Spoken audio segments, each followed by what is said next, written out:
ನಮಸ್ಕಾರ ಸ್ನೇಹಿತರೆ. ಜನರು ಸಾಮಾನ್ಯವಾಗಿ ಶನಿ ಎನ್ನುವ ಹೆಸರು ಕೇಳಿದ ಕೂಡಲೇ ಭಯಪಡುತ್ತಾರೆ.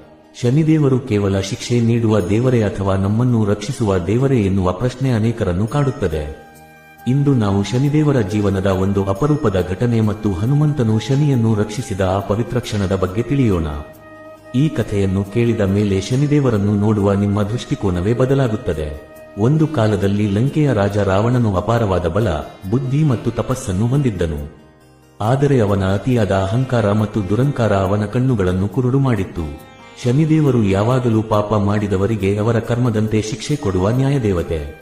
ಶನಿಯ ದೃಷ್ಟಿ ಬಿದ್ದರೆ ತಮ್ಮ ಬದುಕು ನಾಶವಾಗುತ್ತದೆ ಎಂಬ ಭಯ ಜನರಲ್ಲಿತ್ತು. ಆದರೆ ಶನಿದೇವರ ದೃಷ್ಟಿಯಲ್ಲಿ ನ್ಯಾಯವೇ ಪರಮಧರ್ಮವಾಗಿತ್ತು. ರಾವಣನಿಗೂ ಕೂಡ ಶನಿದೇವರ ದೃಷ್ಟಿಯ ಬಗ್ಗೆ ಅತೀವವಾದ ಭಯವಿತ್ತು. ತಾನು ಮಾಡಿರುವ ಅನ್ಯಾಯ ಮತ್ತು ಕ್ರೂರ ಕೆಲಸಗಳಿಗೆ ಶನಿಯ ದೃಷ್ಟಿ ಬಿದ್ದರೆ ತನ್ನ ಸಾಮ್ರಾಜ್ಯ, ಬಲ ಮತ್ತು ಜೀವವೆಲ್ಲವೂ ಮಣ್ಣು ಪಾಲಾಗುತ್ತದೆ ಎಂದು ರಾವಣ ದಿನವೂ ಆತಂಕಪಡುತ್ತಿದ್ದನು. ಮರಣದ ಭಯದಿಂದ ಮತ್ತು ತನ್ನ ಅಹಂಕಾರದಿಂದ ರಾವಣನು ಒಂದು ರಾತ್ರಿ ಶನಿದೇವರನ್ನು ಹಿಡಿದು ತಂದು ಸರಪಳಿಗಳಿಂದ ಬಿಗಿದು ಒಂದು ಎತ್ತರದ ಮರಕ್ಕೆ ಕಟ್ಟಿ ಹಾಕಿದನು.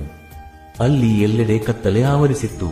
ಗಾಳಿ ಮತ್ತು ಮಳೆಯ ನಡುವೆ ಶನಿದೇವರು ಸಹಾಯಕ್ಕಾಗಿ ಪ್ರಾರ್ಥಿಸಿದರೂ ಯಾರೂ ಅವರ ನೆರವಿಗೆ ಬರಲಿಲ್ಲ. ಇದೇ ಸಮಯದಲ್ಲಿ ಸೀತಾದೇವಿಯನ್ನು ಹುಡುಕುತ್ತಾ ಹನುಮಂತನು ಲಂಕೆಯನ್ನು ಪ್ರವೇಶಿಸಿದನು.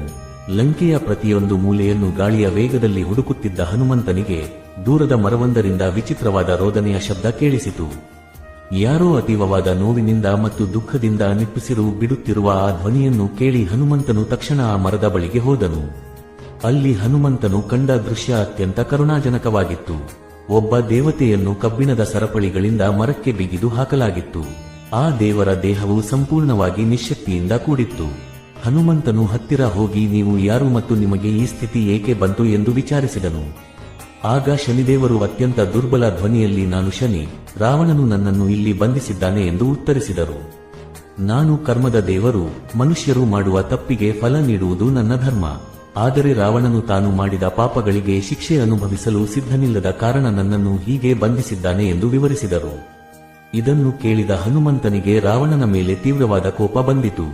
ಶನಿದೇವರಿಗೆ ಇಂತಹ ಸ್ಥಿತಿ ತಂದ ರಾವಣನ ಅಹಂಕಾರವನ್ನು ಕಂಡು ಹನುಮಂತನ ಕಣ್ಣುಗಳಲ್ಲಿ ಬೆಂಕಿಯ ಜ್ವಾಲೆ ಎದ್ದಿತು. ಹನುಮಂತನು ತಕ್ಷಣವೇ ತನ್ನ ಬಲಿಷ್ಠವಾದ ಕೈಗಳಿಂದ ಆ ಕಬ್ಬಿಣದ ಸರಪಳಿಗಳನ್ನು ಒಂದೇ ಹೊಡೆತಕ್ಕೆ ಮುರಿದು ಹಾಕಿದನು. ಆಗ ಆಕಾಶದಲ್ಲಿ ಗುಡುಗಿನ ಶಬ್ದ ಕೇಳಿಸಿತು ಮತ್ತು ಮರವು ಜೋರಾಗಿ ನಡುಗಿತು. ಬಂಧನದಿಂದ ಮುಕ್ತರಾದ ಶನಿದೇವರು ಆಸರೆಗಾಗಿ ಹನುಮಂತನ ಭುಜವನ್ನು ಹಿಡಿದುಕೊಂಡರು. ಆ ಕ್ಷಣದಲ್ಲಿ ಶನಿದೇವರ ಕಣ್ಣಲ್ಲಿ ಕಣ್ಣೀರು ಬಂದಿತು. ಅವರು ಮೃದುವಾದ ಧ್ವನಿಯಲ್ಲಿ, ಹನುಮಂತ, ಇಷ್ಟು ದಿನಗಳ ಕಾಲ ನನ್ನನ್ನು ರಕ್ಷಿಸಲು ಯಾರೂ ಬರಲಿಲ್ಲ. ಎಲ್ಲರೂ ನನ್ನ ಹೆಸರು ಕೇಳಿದ ಕೂಡಲೇ ಹೆದರಿ ಓಡಿ ಹೋಗುತ್ತಾರೆ. ನನ್ನನ್ನು ಕ್ರೂರಿ ಎಂದು ಭಾವಿಸುತ್ತಾರೆ ಎಂದು ನೋವಿನಿಂದ ಹೇಳಿದರು. ಆಗ ಹನುಮಂತನು ಅತ್ಯಂತ ವಿನಯದಿಂದ, ಶನಿದೇವರೇ, ನೀವು ಯಾರಿಗೂ ಶತ್ರುವಲ್ಲ. ನೀವು ಕೇವಲ ನ್ಯಾಯವನ್ನು ನೀಡುವ ದೇವರು. ಜನರ ಮನಸ್ಸಿನಲ್ಲಿ ನಿಮ್ಮ ಬಗ್ಗೆ ತಪ್ಪು ಕಲ್ಪನೆ ಇದೆ ಎಂದು ಸಮಾಧಾನಪಡಿಸಿದರು.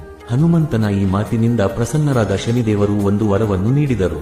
ಇಂದಿನಿಂದ ಯಾರು ಹನುಮಂತನ ಹೆಸರನ್ನು ಭಕ್ತಿಯಿಂದ ಜಪಿಸುತ್ತಾರೋ ಮತ್ತು ಹನುಮಂತನನ್ನು ನೆನೆಯುತ್ತಾರೋ ಅವರಿಗೆ ನನ್ನ ದೋಷವು ಯಾವುದೇ ಹಾನಿ ಮಾಡುವುದಿಲ್ಲ ಎಂದು ವಚನ ನೀಡಿದರು. ಶನಿದೋಷವಿರಲಿ ಅಥವಾ ಸಾಡೆಸಾತಿ ಇರಲಿ, ಹನುಮಂತನ ಭಕ್ತರಿಗೆ ನಾನು ಯಾವಾಗಲೂ ರಕ್ಷಣೆ ನೀಡುತ್ತೇನೆ ಎಂದು ಭರವಸೆ ನೀಡಿದರು. ಅಂದಿನಿಂದ ಶನಿದೇವರು ನ್ಯಾಯದ ಸಂಕೇತವಾದರೆ ಹನುಮಂತನು ರಕ್ಷಣೆಯ ಸಂಕೇತವಾದರು. ಶನಿಯು ಮನುಷ್ಯನಿಗೆ ಪರೀಕ್ಷೆಗಳನ್ನು ನೀಡಿದರೆ ಆ ಪರೀಕ್ಷೆಯ ಸಮಯದಲ್ಲಿ ಹನುಮಂತನು ಭಕ್ತರ ಕೈ ಹಿಡಿದು ನಡೆಸುತ್ತಾನೆ ಎನ್ನುವ ನಂಬಿಕೆ ಗಾಢವಾಯಿತು.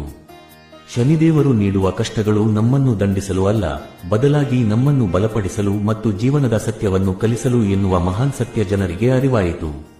ಅದಕ್ಕಾಗಿಯೇ ಇಂದಿಗೂ ಶನಿವಾರದ ದಿನ ಜನರು ಎಳ್ಳೆಣ್ಣೆಯ ದೀಪವನ್ನು ಹಚ್ಚಿ ಹನುಮಂತ ಚಾಲಿಸಾವನ್ನು ಪಠಿಸುತ್ತಾರೆ.